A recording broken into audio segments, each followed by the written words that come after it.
For the longest time, I've been convinced that the PlayStation 2 probably has the largest lineup of sloppy budget racing games, and well, other sloppy budget games as well.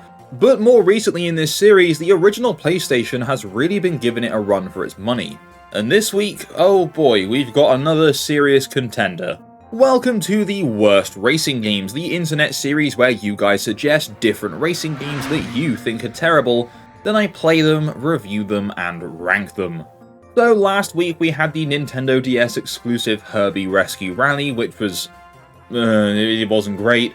And this week the Worst Racing Games wheel has dubbed upon us Supersonic Racers for the original PlayStation.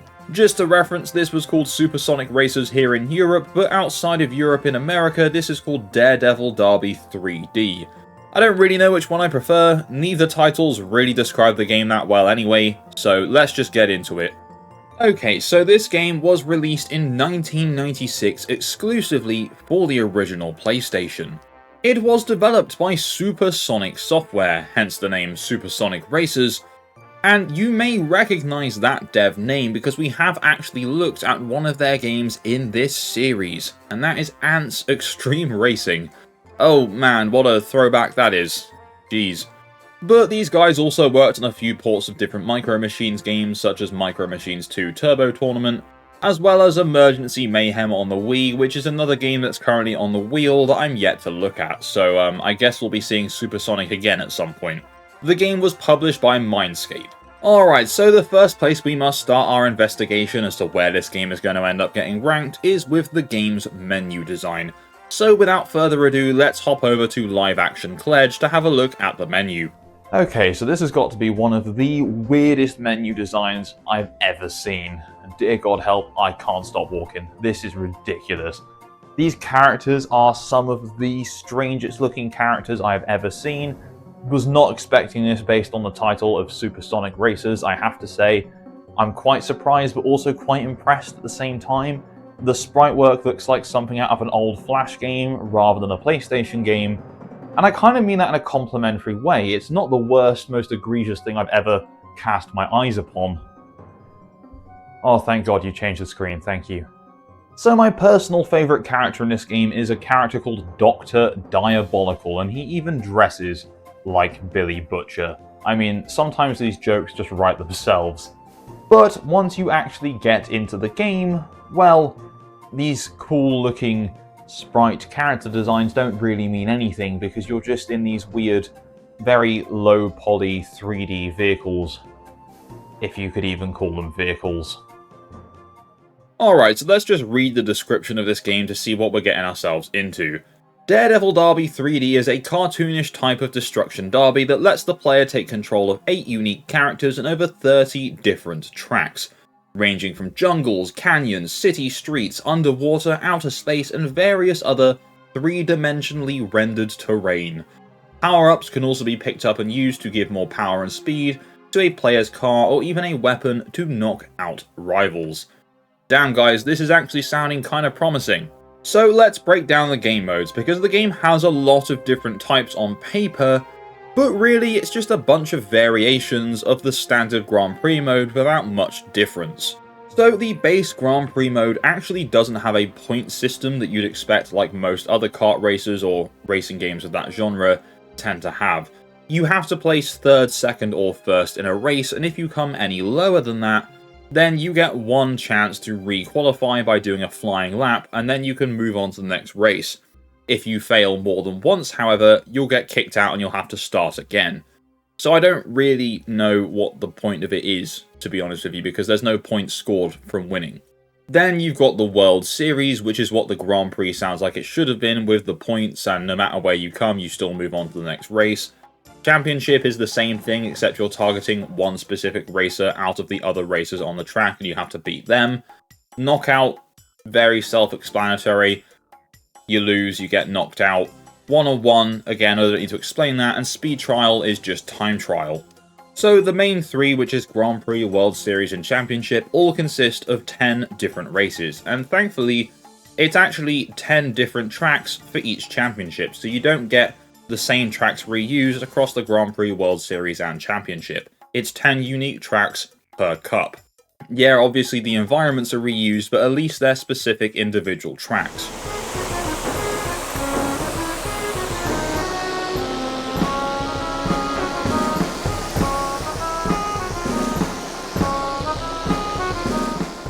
So across your racing, you will come across 5 different vehicle types because the tracks take place on all sorts of terrain. You've got your standard car, then there's boats, there's also blimps for some reason, a rocket ship, and a snowmobile.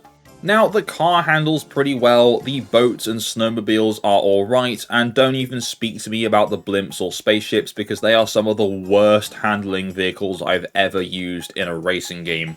It's not fun, it's not intuitive, it's just stupid. They slide around like they're on the slippiest ice I've ever seen. Obviously that's a strange comparison because they're not on the ground, but it feels like that's what's going on. So in terms of controls, X is to go, square is to brake, and then you can either use the D-pad or the analog stick to steer around, and that's pretty much it. You can change the view of the vehicle, but it's still top-down either way, but it adjusts either left or right by using the left and right bumpers. Except for the car, the brakes don't really work on most of the vehicles anyway, and I guess that does make sense for a spaceship and a blimp. So just don't really bother using them, just turn the car and other vehicles as aggressively as you possibly can, and it will be a lot easier.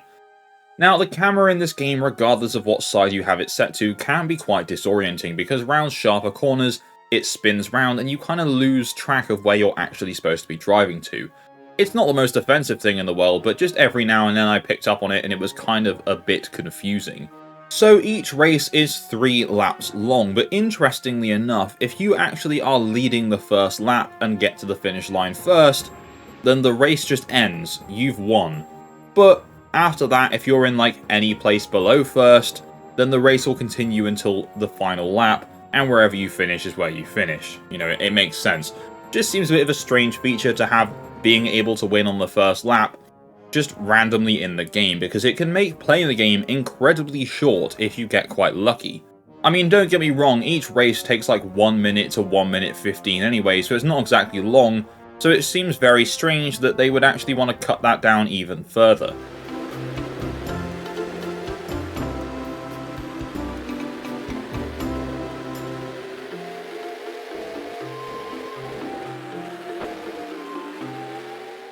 Now, of course, this game does have the word Derby in the title, at least in some regions, so there's going to be a lot of bumping, crashing, obstacles and stuff, and how does the game kind of handle that? Well, not very well. It's incredibly janky, the collision is just so annoying, and the problem is there's too many racers on 2 small tracks. And in the Grand Prix mode, every single time you will start at the back of the pack, so you are automatically being hindered quite a lot by just being bumped around from character to character. And there are actually some tracks where you can fall off or get caught in traps and stuff, so if you're trying to overtake or you're just caught in the bunch, there's a good chance that you'll just get knocked into something or knocked off of something completely not at your own fault. And that to me isn't very good game design. It makes it chaotic and fun, I guess, in the multiplayer, which by the way can go up to 8 players locally, but from a single player perspective, it's just really irritating. The tracks themselves sometimes lack clarity of what you're supposed to do, as some of the stages have some gimmicks. There's one where you have to wait for a crocodile to bring a platform over, and if you don't know that, you're just going to drive straight into the abyss. There's another one with a ski lift, which is the same logic, and another one with a jungle swing, which again, same logic. The game doesn't explain these things to you, and if you're leading the race, you have no way of telling that that's coming up.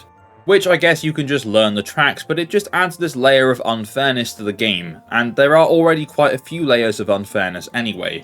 Like I mentioned, you can get bumped around and have your races ruined by the AI, but the AI also seem to be unaffected by different terrain, nor do they seem to slow down when they take corners, like really at all.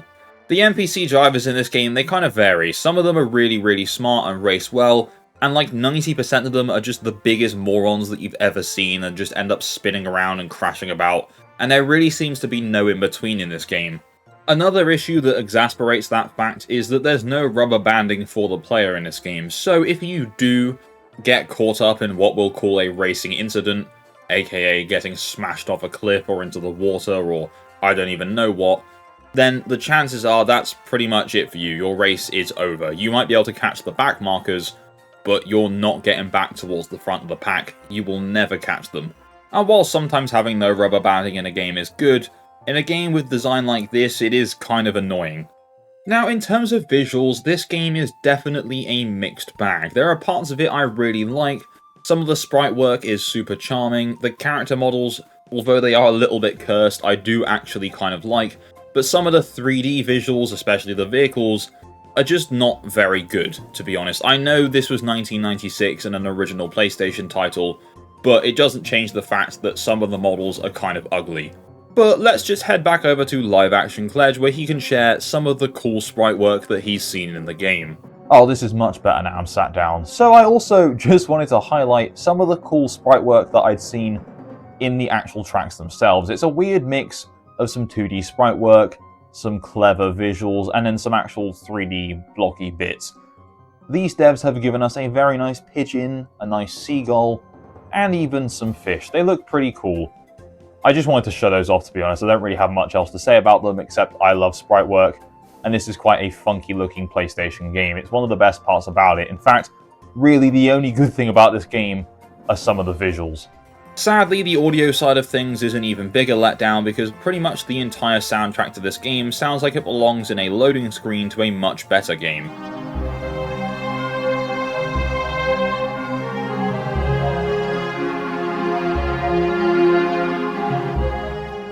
None of the music is upbeat or exciting or what a racing game like this with these kind of colours should have. None of it is at all interesting. It's all very subdued, quiet, kind of boring, to be honest. It's the kind of relaxing music you might put on to try and help you sleep. The rest of the audio is kind of the same. There's nothing that really stands out. You kind of get a character laugh at the end of a race, and that can be kind of funny because they're so cursed. But outside of that, I don't really have much else to say about this game in terms of its audio design. Now, in terms of its critical response, Supersonic Racers or Daredevil Derby 3D actually held up pretty damn well. Whilst the game doesn't have a Metacritic score, according to the site Moby Games, which does congregate a lot of different reviews and historic info about video games, it currently holds a 70% out of 100 based on 12 different critical reviews, ranging from highs of about 75 all the way down to about 40, so it appears to have been quite divisive, but overall, a fairly decently scoring video game. I think the problem is, part of it just hasn't aged very well, especially in terms of its gameplay. Now, unfortunately, I was not able to find any kind of sales information whatsoever, but that's always a pretty good indicator to suggest it probably didn't sell very well. However, if you're interested in this game and you want to pick a copy up for yourself rather than just, emulating it, well, according to price charting, it's actually not too expensive. Just to get the disc, you'll be looking at about £3.80, and to get a complete still-in-box copy, less than £10 at £8.33 on average. I mean, this is just for the PAL region version, so the version that's called Supersonic Racers. If you want to buy it new, 10 quid, guys. That's it. It's definitely not very expensive. Alright, so now the time has indeed come to rank Supersonic Racers on our worst racing games tier list. Now, this game is not fun, in my opinion. The controls, they're alright. The handling is just not great. The AI is not great. The collisions are just infuriating. Maybe in multiplayer they'd be fun, but in single player, just infuriating. And the main saving grace for me is some kind of charming, colourful visuals.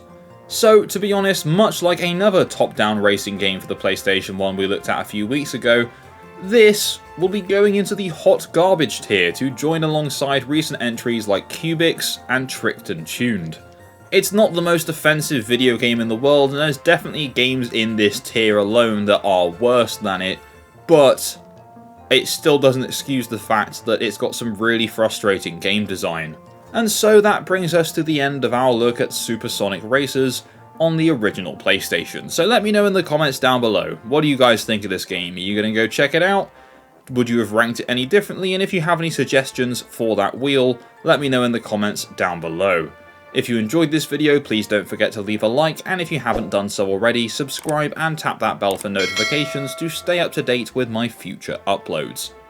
A massive shout out to my Patreon subscribers for the continued support. You guys are awesome, and all I really have left to say is thank you and goodbye.